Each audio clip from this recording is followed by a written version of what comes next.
신중호의 신중한 시선 앵커 브리핑을 시작하겠습니다. 8월은 그리고 지난주 미국 시장, 글로벌 시장 모두 하방 압력이 높았습니다.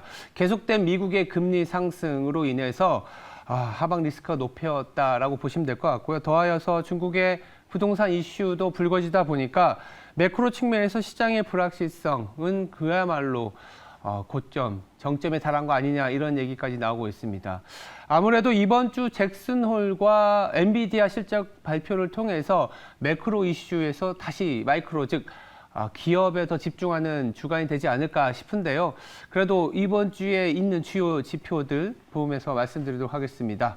보시면 아시겠지만 중국의 부동산 비중, FT 타임즈에 나온 자료를 인용해 보는데 빨간 선으로 보이는 게 예상하시는 것처럼 중국이 가장 높습니다. 부동산 전체 GDP에서 부동산이 차지하는 비중이라고 할 수 있는데요.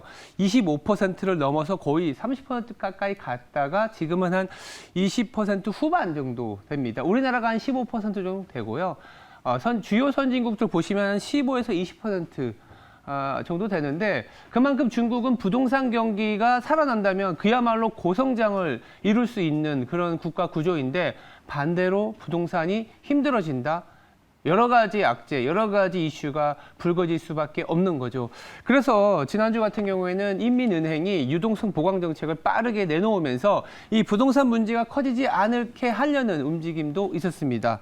금융감독과의 어떤 미팅을 통해서 대출 창구를 더 열어서 대형은행들로 하여금 자발적으로 그리고 확장적으로 대출을 더 많이 하라라는 얘기들이 나오고 있습니다.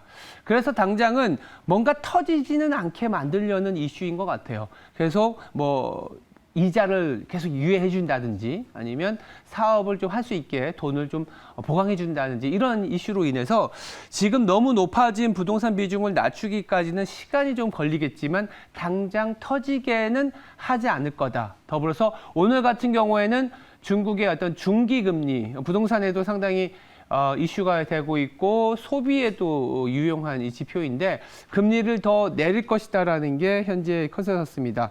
4.2%에서 한 4.05% 정도로 내릴 것 같은데 우리 장중에 오전에 발표되니까 한번 지표의 방향 체크해 보시기 바랍니다.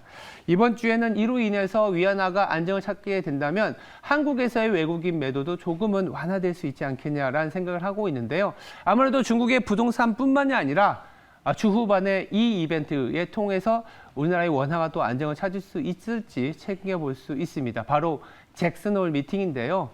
지난주 그리고 최근에 연준에 대한 기준금리에 대한 논란이 많습니다. 이 매파의 기준금리 전망이라고 제가 타이틀을 달아봤는데 이 매파가 누구냐 하면 제임스 블라드 전 연은 총재입니다. 지금은 모 대학의 학장으로 가 있는데 보시면 음영 처리된 부분이 그분이 제시하는 기준금리의 밴드입니다. 기준금리의 밴드.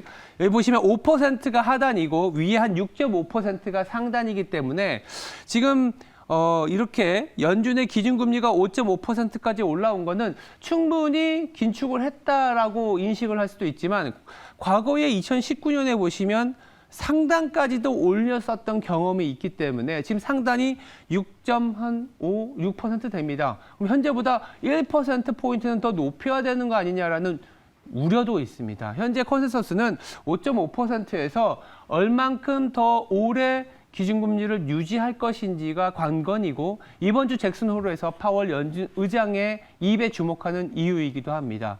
시장에서 예상하는 것은 내년 1분기 정도까지는 유지시키지 않겠냐라는 부분인데 지금 우려되는 것은 추가 긴축에 대한 11월에 추가 긴축을 할 것인지에 대한 첫 번째, 두 번째는 긴축 이후에 내년 1분기까지 가서 금리를 내린다라고 예상을 하고 있는데 그게 아니라면 이라는 이슈가 있습니다. 그래서 잭슨홀을 통해서 국채의 방향성 그리고 긴축이 얼만큼 유지되는지 확인이 될 텐데 현재로서의 컨센서스는 내년 1분기에는 조금은 내리지 않겠냐. 이게 중론입니다.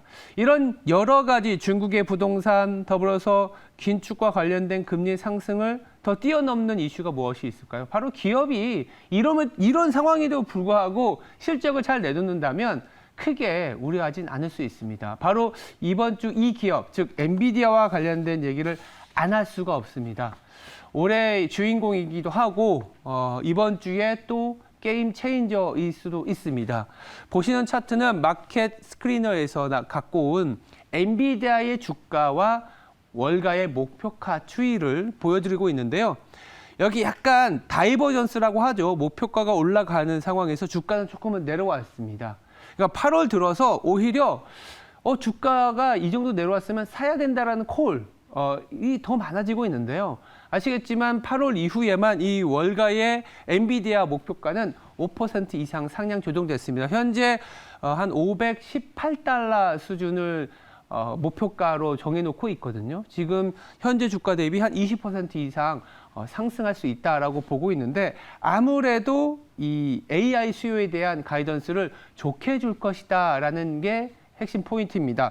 2분기 매출은 한 111억 달러 그리고 EPS는 2.07달러가 예상이 되고 있는데요. 전분기 대비해서 무려 70% 그리고 125% 급성장한 실적을 보여줄 겁니다.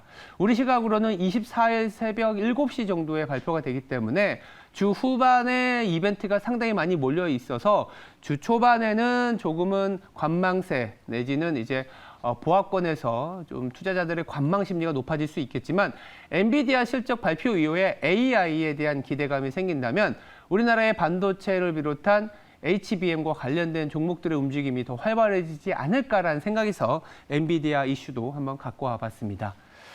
네, 오늘의 브리핑을 정리해 보겠습니다. 중국 인민은행이 부동산 문제가 그만큼 심각하다 보니까 오늘 아마 금리 내릴 것 같고 추가적인 금융 완화 정책으로 좀 보강을 하지 않을까라는 기대가 있습니다. 이번 주 잭슨홀에서의 이슈는 금리 인상을 하고 나서 얼만큼 더 유지하는지인데 내년 1분기까지 보고 있다 이고요. 마지막으로 가장 중요한 일정은 어쩌면 엔비디아 이번 주 목요일 우리나라 시각으로는 목요일 새벽에 나올 텐데 AI에 대한 성장성을 다시 한번 보여줄 것이다라는 게 시장의 기대입니다. 지금까지 신중한 시선이었습니다. 오늘 하루도 성투하시기 바랍니다. 감사합니다.